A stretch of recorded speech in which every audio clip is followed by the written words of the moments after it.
നമസ്കാരം. നമ്മളിന്ന് മൂന്നാമത്തെ മൊഡ്യൂളിലെ മൂന്നാമത്തെ കവിതയാണ് നോക്കുന്നത്. 3 കവിതകളാണ് ഉണ്ടായിരുന്നത്. അത് അവസാനത്തെ കവിതയാണ്.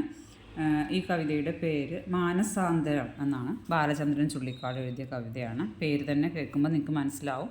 മാനസാന്തരം, മനസ്സിനുണ്ടായ മാറ്റത്തെക്കുറിച്ചാണ് പറയുന്നത്. ഇപ്പോൾ ബാലചന്ദ്രൻ ചുള്ളിക്കാടിന് പരിചയപ്പെടുത്തേണ്ട ആവശ്യമില്ല. മലയാളത്തിൽ അതിപ്രശസ്തനായ എന്താ പറയുക കവിയാണ് ബാലചന്ദ്രൻ ചുള്ളിക്കാട്. ആധുനിക മലയാള കവിതയുടെ ഭാവതീവ്രത ഉൾക്കൊണ്ട കവി എന്ന് നമുക്ക് ബാലചന്ദ്രൻ ചുള്ളിക്കാടിനെ വിശേഷിപ്പിക്കാം. കവിത എഴുതിയും അത് ഉറക്കെ ചൊല്ലിയും അദ്ദേഹം മലയാള കാവ്യരംഗത്ത് തൻ്റേതായ ഇടം തീർത്ത ആളാണ്. ക്ഷുഭിത യൗവനത്തിൻ്റെ മുദ്രാവാക്യങ്ങളായിരുന്നു അദ്ദേഹത്തിൻ്റെ കവിതകൾ എന്നാണ് പറയുന്നത്. കവി, തിരക്കഥാകൃത്ത്, അഭിനേതാവ് എന്നീ നിലകളിലെല്ലാം ബാലചന്ദ്രൻ ചുള്ളിക്കാട് ഇന്ന് മലയാളികൾക്ക് പരിചിതനാണ്. കവിയുടെ ഒരു ഫോട്ടോ വെക്കണമായിരുന്നു അല്ലേ? ഞാൻ മറന്നുപോയി.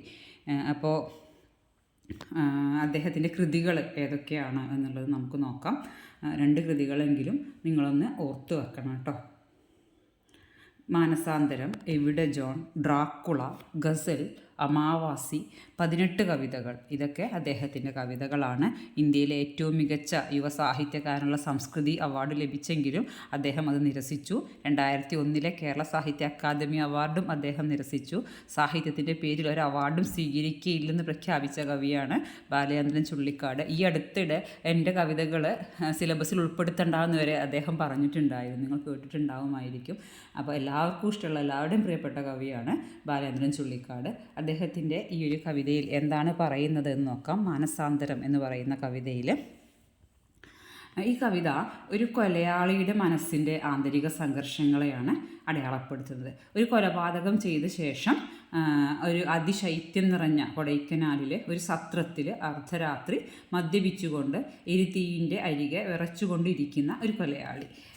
ശവശൈത്യമെഴും കൊടൈക്കനാൽ, ഒരു സത്രത്തളം, അർദ്ധരാത്രി, ഞാൻ കടുവിസ്കിയുമായി വിറച്ചുകൊണ്ടെരിതീയിൻ്റെ കരക്കിരിക്കയാം.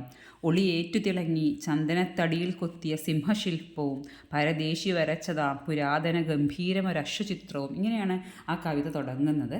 അപ്പോൾ കവിത കൊടൈക്കനാലിൻ്റെ പശ്ചാത്തലത്തിലാണ് വരുന്നത്. അപ്പോൾ അവിടെ അദ്ദേഹം ഒരു സത്രത്തിലാണ്. അവിടെ അദ്ദേഹം അർദ്ധരാത്രിയാണ്, ഭയങ്കര തണുപ്പാണ്. ശവശൈത്യം എന്നാണ് തണുപ്പിനെ, അതായത് നമ്മൾ ശവം പോലെ ആവുക എന്ന് പറയില്ലേ, തണുത്ത് മരവിച്ചിട്ട്, അതേ അവസ്ഥയാണെന്ന് പറയുന്നു. കടുവിസ്കിയുമായി ഇരുന്നു കൊണ്ട് അദ്ദേഹം ഇങ്ങനെ കാണുന്ന കാഴ്ചകളാണ്. അവിടെ ചന്ദനത്തിൽ കൊത്തിയൊരു സിംഹത്തിൻ്റെ ശില്പമുണ്ട്. ഏതോ ഒരു അന്യനാട്ടുകാരൻ വരച്ചൊരു കുതിരയുടെ ചിത്രമുണ്ട്. അതുപോലെ തന്നെ പലകച്ചുമരാണ്. അതിൽ പഴയ ഒരു ഘടികാരം അയാളുടെ ആയുസ് എണ്ണുന്നത് പോലെ മുന്നോട്ട് നീങ്ങുന്നുണ്ട് എന്ന് പറയുന്നുണ്ട്. അപ്പോൾ ഒരു മൃഗീയതയുടെ ചിഹ്നമാണ് സിംഹം. അതുപോലെ ഒരു പിടിച്ചടക്കലിൻ്റെ പ്രതീകമായിട്ടാണ് ഒരു അശ്വചിത്രം ഉള്ളത്. കൊഴിഞ്ഞു വീഴുന്ന ആയുസിനെ പ്രതിനിധീകരിച്ചുകൊണ്ടൊരു ഘടികാരവുമുണ്ട്.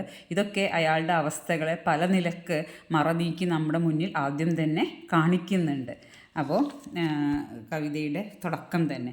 പിന്നെ ആ കവിതയിൽ പറയുന്നത്, രക്തം പുരണ്ട തൻ്റെ കൈകൾ ഒരു ചെറു തൂവാല കൊണ്ട് മറക്കാൻ അധികനാൾ കഴിയില്ല എന്ന് അദ്ദേഹത്തിനറിയാം. അപ്പോൾ ദേവഗംഗ ലയിച്ച കടലിൽ പോലും മതിയാവില്ല തൻ്റെ കൈകൾ ശുദ്ധമാക്കുവാൻ എന്ന് പറയുന്നുണ്ട്. നേരം പുലരുമ്പോൾ പോലീസുകാരൻ കുറ്റവാളിയെ തേടി വരും എന്നും പിടിക്കപ്പെട്ടാൽ ഒരു തൂക്കുകയറിൽ തൻ്റെ ജീവിതം അവസാനിക്കുമെന്നും അയാൾക്കറിയാം. അയാളുടെ മനസ്സിൽ ഏറിയ ഭയമുണ്ട്. പിടി നൽകണോ, വിഷം കഴിച്ച് ആത്മഹത്യ ചെയ്യണോ എന്നൊക്കെയുള്ള സംഘർഷത്തിലാണ് അയാൾ ഇരിക്കുന്നത്. എന്തായാലും ഒളിവ് ജീവിതത്തിനൊരു അവസാനം ഉണ്ടെന്നും എത്രയും വേഗം ഒളിവ് ജീവിതം കഴിയുന്നത്, അതായത് ഒളിവ് ജീവിതം തീർക്കുന്നതാണ് ഉത്തമം എന്നും അയാൾക്ക് അറിയാം. അപ്പോൾ പിന്നെ അദ്ദേഹം ഇങ്ങനെ ചിന്തിക്കുകയാണ്, തൻ്റെ കൈകളിൽ രക്തം പുരണ്ടിട്ടുണ്ട്, അതായത് താനൊരു കൊലയാളിയാണ് എന്ന് അദ്ദേഹത്തിന് അറിയാം. അപ്പോൾ ഈ ഗംഗയിൽ മുങ്ങിയാൽ പോലും തൻ്റെ കൈകൾ ശുദ്ധമാവില്ല എന്ന് അദ്ദേഹം ഇങ്ങനെ താൻ ചെയ്തൊരു കൊടും പാതകത്തെക്കുറിച്ച് ഓർത്തുകൊണ്ട് പശ്ചാത്തപിക്കുകയാണ്. അപ്പോൾ ആ സമയത്ത് അദ്ദേഹത്തിന് ഓർമ്മ വരുന്നത് അമ്മയെയാണ്. ഒരു ഉറുമ്പിനെ നോവിക്കുകയാണെങ്കിൽ അത് തടഞ്ഞുകൊണ്ട് കരുണാവായ്പോട് അമ്മ പറയും, പരപീഡ ചെയ്താൽ നരകത്തിലെ എണ്ണയിൽ നീ പൊരിയും എന്ന്. ചെറുപ്പത്തിൽ തന്നെ അമ്മമാർ കുട്ടികൾക്കൊക്കെ നല്ല തോതി കൊടുത്തല്ലേ വളർത്തുന്നത്. അപ്പോൾ ഒരു ഉറുമ്പിനെ പോലും കൊല്ലരുത് എന്ന് പറഞ്ഞ് പഠിപ്പിച്ച ഒരമ്മയുടെ മകനാണ് അയാൾ. അമ്മയുടെ വയറ്റിൽ തൻ്റെ ജീവൻ കുരുത്ത നാൾ മുതൽ അമ്മയ്ക്ക് ജീവിതം ദുഃഖഭരിതമായിരുന്നു. ഒടുവിൽ മകൻ കൊലയാളിയായി തൂക്കുകയറിൽ ഒടുങ്ങുന്നത് കാണാൻ നിൽക്കാതെ അമ്മ ഈ ലോകത്തു നിന്നും പോയി എന്ന് അദ്ദേഹം ആശ്വസിക്കുകയാണ് ചെയ്യുന്നത്. പിന്നെ അയാൾ താൻ ചെയ്ത കുറ്റങ്ങൾ അല്ലെങ്കിൽ തൻ്റെ കഴിഞ്ഞ കാലത്തിലേക്ക് തിരിഞ്ഞു നോക്കുകയാണ്. പരസ്ത്രീകളെ പുണർന്ന് നടന്നവനും മറ്റുള്ളവരുടെ ഭാര്യമാരെ ആസ്വദിച്ചവനും അന്യരെ പീഡിപ്പിക്കുന്നതിൽ ആനന്ദം കണ്ടെത്തിയവനുമായിരുന്നു താനെന്ന് അയാളെ കുറ്റബോധത്തോടു കൂടി ഓർക്കുകയാണ്. അയാൾക്ക് സുഖം എന്ന് പറയുന്നത് ഒരു മരീചിക പോലെയാണ്. ഇതൊക്കെ ചെയ്താൽ സുഖം കിട്ടും എന്നൊരു തോന്നലിൽ ഒരു തെറ്റിൽ നിന്ന് മറ്റൊരു തെറ്റിലേക്ക് പോയിക്കൊണ്ടേയിരുന്ന ഒരാളാണ് താൻ എന്ന് അയാൾ പറയുന്നു. ഉമിയിലെ കനലെരിയും പോലെ ജീവിതകാമനകൾ അയാളുടെ മനസ്സിലിങ്ങനെ എരിഞ്ഞുകൊണ്ടേയിരിക്കുകയാണ്. അയാളുടെ ഉള്ളിൽ ഒരു മൃഗവാസനയുണ്ട്. അതിൻ്റെ ബലത്തിൽ അയാൾ ഗുരുക്കന്മാർ പറഞ്ഞതെല്ലാം അവഗണിച്ചു, മുതിർന്നവർ പറഞ്ഞു കൊടുത്തതെല്ലാം അവഗണിച്ചു. ഒടുവിൽ അയാളൊരു കൊലപാതകിയായി. ആ സമയത്ത് അറിയാതെ അയാളിൽ നിന്നൊരു ദൈവശബ്ദം, ദൈവമേ എന്നൊരു വിളി ഉയരുകയാണ്. അയാളതിനെ വിസ്മയിച്ചു പോവുകയാണ്. കുട്ടിക്കാലത്തിന് ശേഷം ഇതുവരെ ദൈവത്തെ വിളിച്ചിട്ടില്ല. ഒരു പക്ഷേ കുട്ടിക്കാലത്ത് അമ്മ മനസ്സിൽ നട്ട വിത്തായിരിക്കാം. വേദന ഒരു മഴയായി പെയ്ത ഈ സമയത്ത് ആ വിത്ത് പൊട്ടിമുളച്ചതാവാം എന്ന് അയാൾ തന്നെ വിചാരിക്കുന്നു. മുലയുണ്ണുന്ന ഒരു കുഞ്ഞ് നൽകുന്ന ആനന്ദമറിഞ്ഞ ഒരു അമ്മയും ഒരു കുഞ്ഞിനോടും ഈശ്വരനെ നിന്ദിക്കണമെന്ന് പറയില്ലല്ലോ, അസത്യം പറയരുതെന്നും പറയില്ല. കടുത്ത വൈരം ഒരു സർപ്പത്തെപ്പോലെ തന്നെ വരിഞ്ഞു മുറുക്കിയ സന്ദർഭത്തിലാണ് താൻ ആ കൊലപാതകം ചെയ്തത്. ആ കൊലപാതകം അത് ചെയ്ത ആളുടെ ആത്മശാന്തിയെ കൊല ചെയ്യുന്നതിന് തുല്യമായിട്ടാണ് അദ്ദേഹം തോന്നുന്നത്. കാരണം ഒരു കൊലപാതകം ചെയ്തതിന് ശേഷം പിന്നെ അയാൾക്ക് സമാധാനം കിട്ടുന്നേയില്ല. തൻ്റെ സ്വന്തം സമാധാനത്തെ തന്നെയാണ് കൊന്നത് എന്ന് അദ്ദേഹം തിരിച്ചറിയുകയാണ് ചെയ്യുന്നത്. അപ്പോൾ പിന്നെ അയാളുടെ സമാധാനം എന്നേക്കുമായിട്ട് നഷ്ടപ്പെടുകയാണ്. അങ്ങനെ അഷ്ടകലാശമാടി പക, അപ്പോൾ മനസ്സിൽ പകയൊന്നുമില്ല, പക പിൻവാങ്ങി ഇപ്പോൾ ഒരു യാഥാർത്ഥ്യത്തിലെത്തി നിൽക്കുകയാണ്.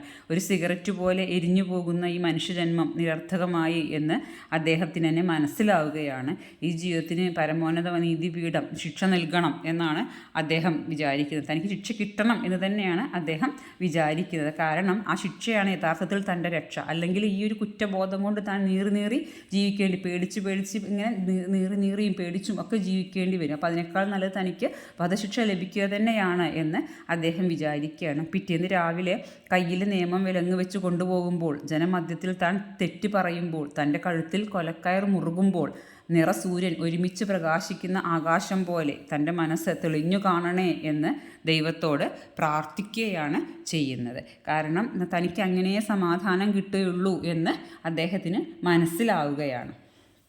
അപ്പോൾ ഒരു തെറ്റിൽ നിന്നും ഗുരുക്കന്മാരെല്ലാം പലതും പറഞ്ഞു കൊടുത്തു. പക്ഷേ അതെല്ലാം നിഷേധിച്ചുകൊണ്ട് ഒരു തെറ്റിൽ നിന്നൊരു തെറ്റിലേക്ക് പാഞ്ഞ് അവസാനം അയാളൊരു കൊലക്കുറ്റം ചെയ്യുന്നു. അതിനുശേഷം ആ കൊലപാതകം തൻ്റെ സമാധാനത്തെ ഇല്ലാതാക്കി എന്ന് അദ്ദേഹം തിരിച്ചറിയുന്നു. അയാളുടെ ശാന്തി സമാധാനവും ഒക്കെ നഷ്ടപ്പെടുകയാണ്. അപ്പോൾ അയാൾ ആ സമയത്ത് ഈ ഒരു അശാന്തമായ സമയത്താണ് ദൈവശബ്ദം ഉരുവിടുന്നത്. അമ്മയെ ഓർക്കുന്നു, ഗുരുവിനെ ഓർക്കുന്നു.